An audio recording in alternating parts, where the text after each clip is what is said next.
And your brain is the most powerful weapon. Your brain is the most powerful weapon in the world. Once you put away your phones and your computers and all that shit we have nowadays, that's great. We're up to date. Your brain is the only thing you have when you're going through depression, when you're going through hard times, when you're going through death, real life shit. You can't Google that shit, man. You're alone. You're alone. You may have a shrink you're going to, you may have a best friend you're going to, but there's 24 hours in a day when you're alone in this brain. And your brain is talking to you in all kinds of ways. And it wants to control you, pull you in these different pockets. If you can't control your own brain, and your brain controls you, you got to tell your brain where you want to go and how you want to go and how you want to get there. You got to control it. If not, it's over. What existed for me was, okay, man, how am I going to make this work? And all I knew back then was hard work. The only way anything gets accomplished. That's all I heard back in those days. You gotta work hard. You gotta work hard. I'm not getting I can't get this paragraph. I can't remember what the f*** in this paragraph to pass this test to get in the military. Read again. Still not getting it. Read again. But if you're not getting it, write it out. And that's how I started learning. Okay, well, I can't. I gotta write out everything I do. And then write it out again. Write it out again. And guess what happened? I got it. I can't swim. I'm negative buoyant. Go back again. Can't swim. Go back again. Go back again. Go back again. I got it. My biggest advice to everybody is, like I said, we live in an external world. Everything is you gotta see it, touch it. It's external. If you can, for the rest of your life, live inside of yourself. Stop listening to people who are calling you fat, gay, transsexual, nigger. Everything that is makes no sense. All these insecure people putting their insecurities on you, you gotta flush it out. You gotta just be whoever the hell God or whoever the hell you believe in. If you believe in nothing but yourself, I don't care what it is. You gotta take everything and throw it away. You have to believe in one thing, and that is yourself. And I'm not saying don't believe in God or what you believe in, but right now, for you to find greatness in yourself, you're not gonna find it by looking in a book or by even hearing me. I may give you the spark, but you've got to go inside yourself. And that means you gotta be quiet. Go in a room, stop talking, search your soul, search your mind, search your ability, and you'll find it. So if you're not looking for it, you won't find it. You gotta go start your journey. And the journey starts with finding why the hell am I here? Why am I here? If you don't know that, you'll live the rest of your life searching, always asking the question. It's all back down to a very primitive mindset of we just have to be. It's like breathing. Breathing becomes normal. We didn't know that was doing. That's how you have to live your life. When that alarm clock goes off at 4 or 5 in the morning, your mind says no. You just say, this is what we do. It's what we do now. Because to get to where you want to go, the amount of pain involved, I'm not saying physical, I'm not saying you got to break yourself off. The amount of mental pain of how many times you're going to have to do something that you don't want to do to get to where you want to go. There's going to be more times you do something that you don't want to do. That's your new norm. So then it's like breathing. And then once you do this over and over and over again, it becomes like breathing. I don't want to live this lifestyle, but to get to the other side of this, I have to.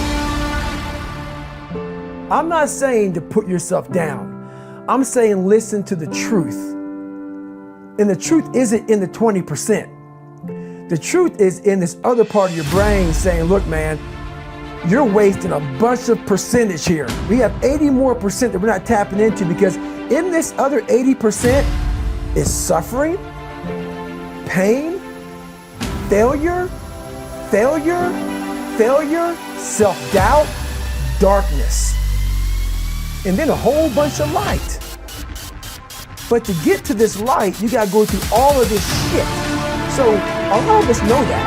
I can get over here, but over here, man, this is much better because I gotta go through this journey that is not fun. This from 20 to 100%, this shit in between is not fun.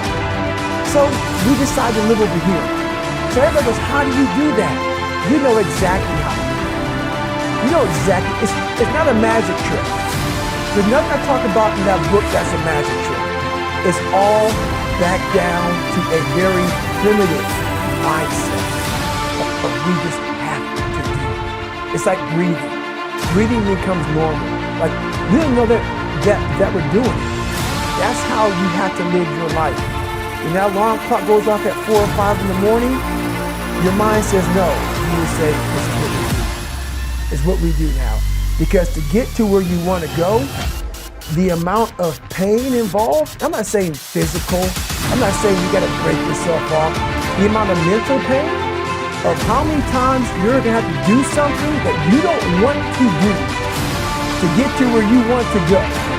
There's going to be more times you do something that you don't want to do than you are going to do. And that's your new norm. So then it's like breathing. And then once you do this over and over and over again, it becomes like breathing. I don't want to live this lifestyle, but to get to the other side of this, I have to.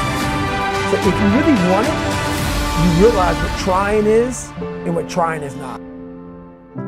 Most of this generation quits the second they get talked to. You did this wrong, or they get yelled at. It's so easy to be great nowadays because everybody else most people are weak.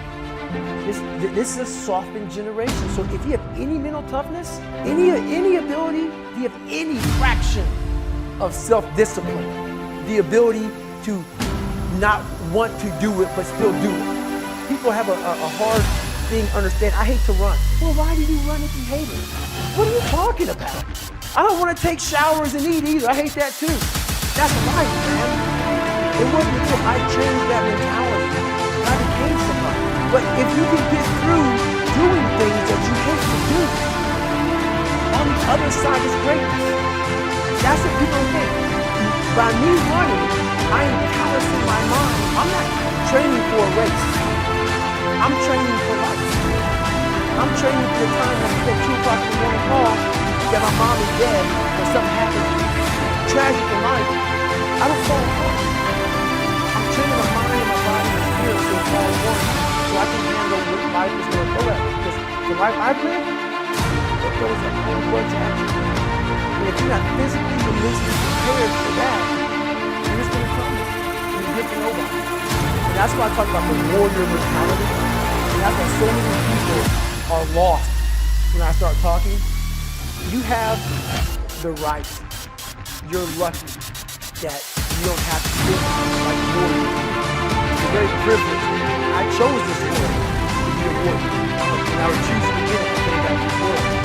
But the mentality of the warrior is very different from the mentality.